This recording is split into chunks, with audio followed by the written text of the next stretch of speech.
Yorkshire, England. Spring 1859. The physicians had abandoned him to die. This much was clear to Baron Malcolm Inglewood as he gazed out from his bedchamber window at Thornfield Hall, watching raindrops trace melancholy patterns down the glass. The wound in his side, a souvenir from a hunting accident 3 months prior, had festered beyond the London doctor's abilities. Their leeches, poultices, and potions had failed him completely. "I've arranged for your affairs, my lord," his solicitor, Mr. Pembroke, said from the doorway, his voice carefully controlled to mask his pity. "The estate will pass to your cousin, Mr. Henry Inglewood, upon the eventuality we discussed." Malcolm did not turn from the window. How charitable of Henry to have visited me precisely once during my convalescence. No doubt he's already measuring the drapes. "My lord, perhaps if you would consider—" "What? Another doctor? Another miracle cure?" Malcolm's laugh was bitter as he pressed his hand against his side, feeling the heat of infection through his dressing gown. "Let us not pretend, Pembroke. The vultures circle, and I've grown tired of disappointing them with my continued breath." At 32, Malcolm had accomplished everything a man of his station might desire, except securing an heir. His brief, loveless marriage to Lady Caroline Sutton had produced nothing but mutual resentment before she perished of influenza 3 years past. Since then, he had retreated to Thornfield, spurning London society and its endless parade of fortune-hunting débutantes. Now, death would claim him before duty could force him to the altar once more. There was a certain poetry to it. "My lord," Pembroke hesitated, "there is talk in the village." "A woman, I've no interest in village women, Pembroke," Malcolm cut him off sharply. "Not that sort, sir. A healer. They say she has cured ailments that confounded the finest physicians." Malcolm turned, a withering retort on his lips, but paused at the uncharacteristic earnestness on his solicitor's face. "You believe in such nonsense? You, the most rational man I know." Pembroke straightened. "My sister's child was wasting away last winter. This woman treated her with herbs and tinctures of her own making. The child thrives now." Malcolm sighed, feeling the familiar burn of fever beginning to cloud his thoughts. "Very well. If it will give you peace to exhaust every option before I expire, bring your miracle worker. What harm could it do?" "At once, my lord." 2 days later, Malcolm was awakened from a fevered sleep by voices outside his chamber. His manservant Jennings spoke in hushed, deferential tones, while a woman's voice, clear, confident, and decidedly lacking the deference one might expect in the presence of nobility, replied, "I'll not be needing assistance, thank you. And I must insist the windows be opened. Your master needs fresh air, not these stale vapors." Malcolm struggled to sit upright as the door opened, revealing a woman who bore no resemblance to the ancient crone he had imagined. She appeared to be in her late 20s, dressed simply but neatly in a blue woolen dress. Her chestnut hair was pulled back in a practical knot, and her eyes, a striking shade of amber, assessed him with clinical detachment. "So you're the dying Baron," she said without preamble. "I'm Lydia Merryweather." Malcolm raised an eyebrow. "No, my lord? No curtsy? Would you prefer courtesies or healing, Baron Inglewood?" "I've little time for both." She set down a worn leather satchel and approached his bedside. Directness. How refreshing after months of physicians who won't speak plainly. Malcolm gestured to the chair beside his bed. "By all means, Miss Merryweather, demonstrate your village remedies. Though I warn you, more learned men than you have tried and failed." "More learned, perhaps. More observant? That remains to be seen." She pulled back his covers without ceremony, ignoring his startled protest. "Show me the wound." Her lack of propriety should have scandalized him. Instead, Malcolm found himself untying his nightshirt, revealing the inflamed, seeping wound below his ribs. She bent closer, her expression unchanged as she examined the angry flesh. "You've been poisoned," she said matter-of-factly. "By the arrow?" "Yes. The infection, no. By your treatments. The mercury in the poultices, the arsenic in the tonics." Your London physicians are killing you faster than the wound itself. She opened her satchel and removed several glass bottles and bundles of dried herbs. This will hurt, she warned, before pressing a cloth soaked in a pungent liquid against the wound. The pain was immediate and blinding. Malcolm's vision darkened at the edges as he bit back a scream.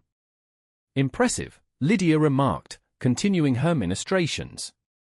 Most men would have fainted by now. I'm not most men, he managed through gritted teeth. No. Most men would have the sense to avoid being shot with arrows. A ghost of a smile crossed her features. How did it happen? Hunting accident. Or so they claim. Her hands paused momentarily. You believe otherwise? Malcolm hadn't spoken this suspicion aloud before. My cousin Henry stands to inherit everything. The shock came from his direction. Lydia's expression remained neutral as she began wrapping clean bandages around his torso. Convenient for him that the doctors have been slowly poisoning you. Are you suggesting collusion? I'm suggesting that wealth and titles make men do terrible things. She tied off the bandage with practiced efficiency. You'll need these herbs steeped in boiling water 3 times daily. This salve applied morning and night. And this, she held up a dark bottle, for the pain. Just 3 drops. And how long before I know if your remedies succeed where conventional medicine has failed? Lydia gathered her supplies. You should feel improvement within 3 days. If the infection hasn't begun to recede by then, I've failed as well. Your confidence is either admirable or foolish. I've seen enough festering wounds to know which can be saved. She closed her satchel with a decisive snap. I'll return tomorrow. My man will see that you compensated, when you're healed, my lord. Not before. She moved toward the door, then paused. And opened these windows. The miasma theory your physicians cling to is nonsense. You need clean air. After she left, Malcolm lay back against his pillows, too exhausted to call for Jennings to follow her instructions about the windows. To his surprise, he found his pain had already diminished slightly. Perhaps it was merely the change in treatment, or perhaps there was something to the village woman's remedies after all. Either way, he reasoned as he drifted toward sleep, he would know soon enough. True to her word, Lydia returned the following day, and the day after that. On the 3rd morning, Malcolm awoke with his mind clearer than it had been in weeks. The fever had broken in the night, and when Lydia arrived to change his dressing, even she could not conceal her satisfaction at the wound's improved appearance. The infection is receding, she confirmed. Though you're not out of danger yet. Over the next fortnight, as Malcolm's strength gradually returned, he found himself looking forward to Lydia's daily visits with unexpected eagerness. Unlike the stream of servants and solicitors who treated him with kid gloves, she spoke to him as a man rather than a title. Their conversations ranged from local affairs to literature, revealing an education unusual for a woman of her station. How does a village healer come to be so well versed in Shakespeare? He asked one afternoon as she checked his pulse. My father was the schoolmaster, she replied. Before the fever took him 5 years ago. And your healing knowledge? My mother. She was a midwife and herbalist. The village women came to her for everything from birthing to broken hearts. A shadow passed over her face. After she died, I continued her work. Your remedies are remarkable. Malcolm gestured to his side, now healing cleanly. Why practice in obscurity in a Yorkshire village when London physicians would pay handsomely for such knowledge? Lydia's expression hardened. London physicians dismissed my mother as a witch when she tried to share her discoveries. One had her thrown in jail for a night to teach her her place. I've no interest in offering wisdom to men who believe their education superior to my experience. Her bitterness intrigued him. Not all educated men are so closed-minded. Perhaps not. But enough are to make the risk unworthy. She gathered her things, businesslike once more. You should try standing tomorrow. Your muscles will have weakened from disuse. As Malcolm recovered, rumors spread through the village and neighboring estates. The reclusive Baron Inglewood, long presumed to be at death's door, was being treated by Lydia Merryweather, a woman known for her healing skills but also for her unconventional manner and suspicious independence. Whispers of impropriety circulated, fueled by the daily visits of an unmarried woman to a bachelor's bedchamber, healer or not. Malcolm remained oblivious to the gossip until Lady Margaret Harrington, his nearest neighbour and self-appointed guardian of local propriety, paid an unexpected call. "My dear Baron," she exclaimed, settling her substantial frame on the drawing-room sofa, "how relieved we all are to hear of your recovery. Though I must say, the means of it has caused quite the stir." Malcolm, seated across from her in a wing-back chair, his strength not yet fully returned, raised an eyebrow. "Has it? I wasn't aware my health was of such interest to the county." "It's not your health that concerns us, but your companion." Lady Harrington sniffed delicately. "The Merryweather woman has a certain reputation, you understand. As an exceptional healer. As a woman who refuses to acknowledge her proper place. She declined a perfectly respectable offer from the butcher's son 2 years ago. And there are those who say her remedies border on the unnatural." Malcolm felt a surge of protectiveness. "Her remedies saved my life when the finest London physicians had given up hope. I'd advise caution in spreading such slander, Lady Harrington." The older woman's eyes widened at his tone. "I merely thought you should be aware of the talk. A man in your position, daily unchaperoned visits, well, people will draw conclusions." "Let them," Malcolm replied coolly. "Miss Merryweather's reputation is of no concern to the gossips of Yorkshire." But after Lady Harrington departed, her words lingered. Malcolm had never considered how Lydia's association with him might affect her standing in the village.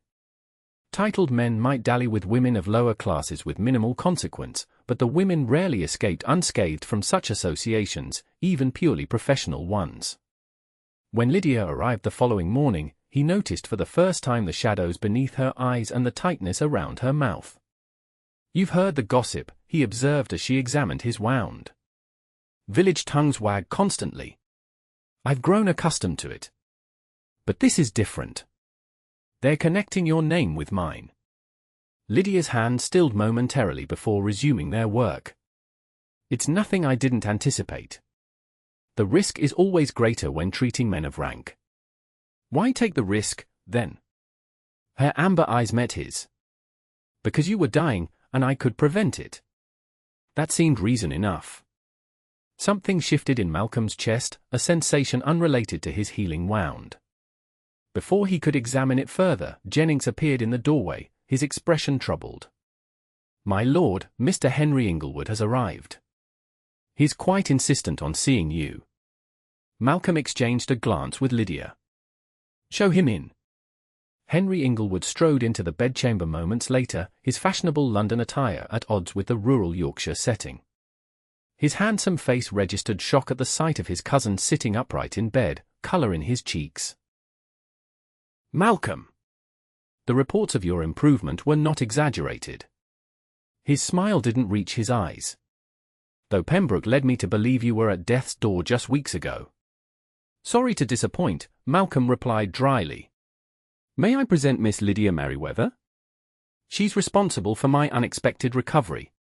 Henry's gaze slid over Lydia with barely disguised contempt. "Ah, yes. The village which I've heard so much about." Lydia gathered her supplies with calm dignity. "I'll return tomorrow, my lord." "You'll do nothing of the sort," Henry cut in. "My cousin's recovery is clearly progressing. Whatever services you provided are no longer required." Malcolm straightened. "You forget yourself, Henry. This is still my house, and Miss Merryweather is here at my invitation. A fact that has set every tongue in Yorkshire wagging." Henry lowered his voice to a hiss. "Do you have any idea what they're saying?" "That you've taken a common herbwoman as your mistress. The Inglewood name is being dragged through the mud." Lydia moved toward the door. "I should go." "No." Malcolm's voice was firm. "Henry, you will apologize to Miss Merryweather, or you will leave." His cousin's face flushed with anger. "You would choose this woman over family? Over respectability? I choose the woman who saved my life over the man who may have tried to end it. Malcolm held his cousin's gaze steadily. Did you think I wouldn't question how an experienced marksman could mistake his cousin for a stag? The color drained from Henry's face. You're delirious. The fever has addled your mind. My mind is clearer than it has been in months. Clear enough to remember that you were the only one with me when the accident occurred. Clear enough to wonder why my physicians prescribed treatments that Miss Merryweather informs me contain toxic levels of mercury and arsenic. Henry's composure cracked. You have no proof of these wild accusations. Not yet. But I intend to investigate thoroughly. Malcolm smiled coldly. Now, I believe you were leaving. After Henry stormed out, Malcolm turned to find Lydia watching him with an unreadable expression. You shouldn't have done that, she said quietly.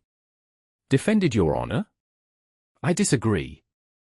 Accused your cousin of attempted murder without proof. If he's guilty, you've just warned him. Malcolm considered this. You're right, of course. But I couldn't stand by while he insulted you. Lydia shook her head.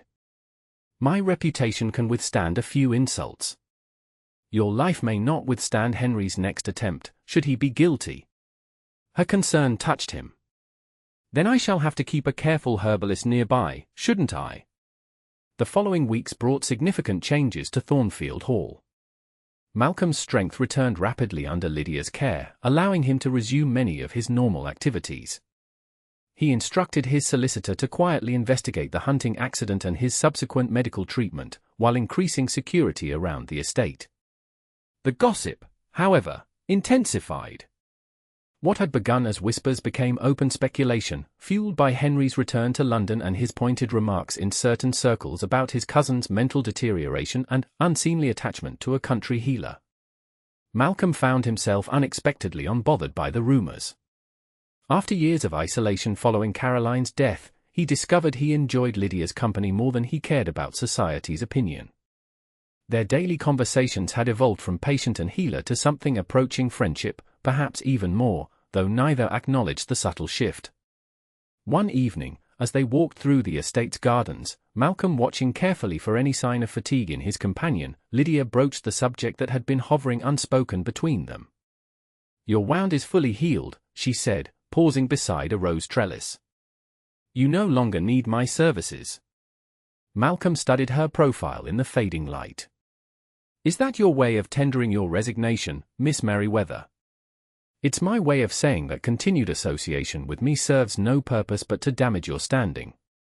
The Baroness at Highcroft Manor refused my services last week, citing impropriety. It won't be the last such refusal. Let them refuse. Your skills will speak for themselves. Lydia turned to face him directly. My lord, Malcolm, he corrected gently. After saving a man's life, surely you've earned the right to use his given name. Malcolm, she conceded, the name sounding different in her voice. I didn't heal you to gain favor or position. I did it because it was within my power to help. But now I fear my presence does more harm than good. To whom? To me? Or to yourself? To us both. Her honesty was refreshing, if painful. A baron cannot be friends with a village healer without consequences. Malcolm took her hand, a liberty he had never before allowed himself. What if I don't want to be merely friends? Her amber eyes widened. You cannot be serious. I've never been more serious. These past weeks have shown me what I've been missing in my self-imposed exile. Intelligence. Compassion. Honesty. He squeezed her hand gently. You see me as a man, Lydia, not a title. Do you know how rare that is? Society would never accept such a match.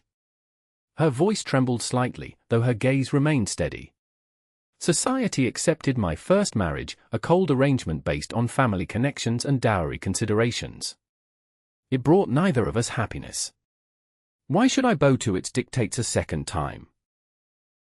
Before she could respond, they were interrupted by the sound of approaching footsteps. Jennings appeared on the garden path, his usual composure visibly shaken. My lord, forgive the intrusion. A messenger has arrived from London. It's most urgent. The messenger brought disturbing news. Malcolm's investigation had borne fruit. Evidence had been uncovered suggesting that his principal physician, Dr. Radcliffe, had received substantial payments from Henry Inglewood prior to and during Malcolm's treatment. More damning still, a servant from Henry's household had come forward, claiming to have overheard his master discussing how long the Baron's treatment would take to accomplish its purpose. However, before the evidence could be properly compiled, Henry had disappeared from London, his whereabouts unknown. He could be anywhere, Malcolm said grimly, pacing his study while Lydia and Pembroke watched with concern. Or he could be here, in Yorkshire. I've taken the liberty of alerting the local magistrate, Pembroke assured him. And I've hired additional men to patrol the estate grounds. A wise precaution, Lydia agreed. But if Henry is truly desperate? The unfinished thought hung in the air. A desperate man with nothing to lose was perhaps the most dangerous enemy of all. That night, despite increased security, Malcolm found sleep elusive. His conversation with Lydia in the garden played through his mind repeatedly. Had he been presumptuous in declaring his feelings? She hadn't explicitly rejected him, but neither had she accepted his implicit offer. A soft knock at his bedchamber door startled him from his thoughts. He opened it to find Lydia standing in the hallway, still dressed despite the late hour, her expression grave. I shouldn't be here, she said without preamble, but I've been thinking about Henry. About the kind of man who would murder his own cousin for an inheritance. Malcolm ushered her inside, propriety be damned. What troubles you specifically? Such a man wouldn't stop at one attempt. And he wouldn't care who else was harmed in the process. Her eyes met his. I fear my presence here puts you in additional danger. How so? Henry knows I saved you. He knows I discovered the poison in your treatments. If he returns. She hesitated. I believe he would target anyone close to you. Including me. Malcolm felt cold dread settle in his stomach. Then you should leave Thornfield. Return to the village where you'll be safer. And leave you to face him alone. She shook her head. I won't do that. Lydia, a crash from downstairs interrupted him. They froze, listening intently as the sound of raised voices echoed through the hall. Stay here, Malcolm ordered, moving to a cabinet where he kept a pistol. Lock the door behind me. I'm coming with you. It's too dangerous. Lydia's jaw set stubbornly. I've faced dangerous men before. And you're still recovering your full strength. Before he could argue further, a shot rang out from below, followed by a cry of pain. Malcolm grabbed the pistol and hurried from the room, Lydia close behind him despite his objections. They descended the main staircase cautiously. In the entrance hall, one of the hired guards lay on the marble floor, clutching his shoulder as blood seeped between his fingers. Jennings knelt beside him, pressing a cloth against the wound. Where? Malcolm demanded. The library, my lord, Jennings replied tensely. Mr. Henry came through the servants' entrance. Williams tried to stop him and he gestured to the injured guard. Malcolm turned to Lydia. Stay with them. Help Williams. Her eyes flashed. You cannot face Henry alone. I won't risk you. And I won't let you die after I've worked so hard to save you. She reached into her pocket and withdrew a small vial. Take this. What is it? Valerian extract. Highly concentrated. If you can get it into his eyes or mouth, it will incapacitate him within seconds. Malcolm hesitated, then accepted the vial, tucking it into his waistcoat pocket. Stay behind me, he conceded. And if I tell you to run, you run. No arguments. They moved silently toward the library, Malcolm's pistol raised. The door stood partially open, a sliver of lamplight spilling into the darkened hallway. From within came the sound of papers being rifled through and drawers being opened. Malcolm pushed the door wider, revealing Henry hunched over the desk, frantically searching through documents. Looking for something, cousin? Malcolm asked coldly, his pistol aimed at Henry's chest. Henry straightened, his own pistol appearing in his hand with alarming speed. Just the evidence of your madness. These delusional accusations you've been spreading. They're hardly delusional when the proof has already been collected. Dr. Radcliffe has confessed to administering toxic levels of mercury and arsenic at your direction. Henry's handsome face contorted with rage. Radcliffe is a coward and a fool. As are you, Malcolm. You could have died with dignity, with honor. Instead, you cling to life and consort with village witches. His gaze shifted to Lydia, who stood partially behind Malcolm. Speaking of which, how convenient that she's here to witness your tragic relapse. Malcolm felt Lydia tense behind him. Your scheme has failed, Henry. The magistrate knows everything. Put down the pistol. So you can see me hang. Henry laughed bitterly. I think not. If I'm to lose everything, so shall you. He raised his pistol higher. Perhaps I'll start with your witch. Several things happened simultaneously. Henry's finger tightened on the trigger. Malcolm lunged forward, knocking his cousin's arm upward as the shot went wild. Lydia darted to the side, grabbing a heavy brass paperweight from a nearby table. The two men grappled, Malcolm's recently healed body protesting the sudden exertion. Henry was younger, stronger, and driven by desperation. He forced Malcolm back against the desk, the edge digging painfully into his spine. I should have made sure of it the first time, Henry snarled, pressing the pistol toward Malcolm's chest. Malcolm remembered the vial in his pocket. With his free hand, he managed to extract it, uncork it with his thumb, and dash the contents directly into Henry's face. The effect was immediate. Henry howled, staggering backward as the potent extract burned his eyes and nose. He clawed at his face, his pistol wavering wildly. Before he could recover, Lydia swung the brass paperweight with surprising strength, striking him on the temple. Henry crumpled to the floor, unconscious. In the silence that followed, Malcolm and Lydia stared at each other across the prone form of his cousin, both breathing heavily. That, Malcolm said finally, was not valerian extract. Lydia's mouth twitched. No. Concentrated mustard oil. I thought it might prove more effective in a confrontation. Remind me never to cross you, Miss Merryweather. The arrival of the magistrate and his men prevented further conversation. Henry was taken into custody, still semi-conscious and disoriented from the mustard oil. Statements were taken, the injured guard attended to, and it was nearly dawn before the household returned to some semblance of normalcy. Malcolm found Lydia in the garden as the first light of day painted the eastern sky in delicate pinks and golds. She sat on a stone bench, her shoulders slumped with exhaustion, yet somehow still maintaining that core of dignity that had struck him from their first meeting. You should be resting, he said, sitting beside her. As should you. She glanced at him. How is your side?